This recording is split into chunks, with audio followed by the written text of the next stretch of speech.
কি হচ্ছে? কেন হচ্ছে? ভয়াবহ এক ভবিষ্যতের দিকে এগিয়ে যাচ্ছি আমরা। যে কোনো মুহূর্তে ভূমিকম্পে ধসে পড়তে পারে ঢাকা শহরের প্রায় ৭২,০০০ ভবন। আতঙ্ক নয়, সচেতনতা দরকার। আজ আমরা জানবো ভূমিকম্পের সময় আমাদের কি করতে হবে। টেবিল বা শক্ত কিছুর নিচে আশ্রয় নিন, মাথা ২ হাতে ঢেকে রাখুন। দৌড়াবেন না, ঘরের ভিতরে থাকলে সেখানেই থাকুন। আলমারি, ফ্যান, জানালা, দরজা এবং বিভিন্ন বস্তু থেকে দূরে থাকুন।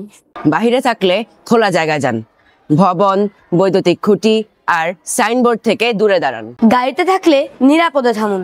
উঁচু ব্রিজ, উঁচু ফ্লাইওভার অথবা উঁচু ভবনের নিচে থামবেন না। ভূমিকম্পের পরে কয়েকটি বিষয়ে খেয়াল রাখবেন। পানি, বিদ্যুৎ এবং গ্যাসের লাইন চেক করুন। লিক বা শর্ট সার্কিট থাকলে সেখান থেকে অবশ্যই দূরে থাকুন। লিফট ব্যবহার করবেন না, সিঁড়ি দিয়ে নামুন এবং ভবন ক্ষতিগ্রস্ত হলে আর ভেতরে যাবেন। খোলা জায়গায় থাকুন, আফটারশেকের ঝুঁকি থাকে। ধীরে শান্তভাবে অপেক্ষা করুন। আহতদের সাহায্য করুন, গুজব ছড়াবেন না। প্রয়োজন হলে জরুরি নাম্বারে কল করুন।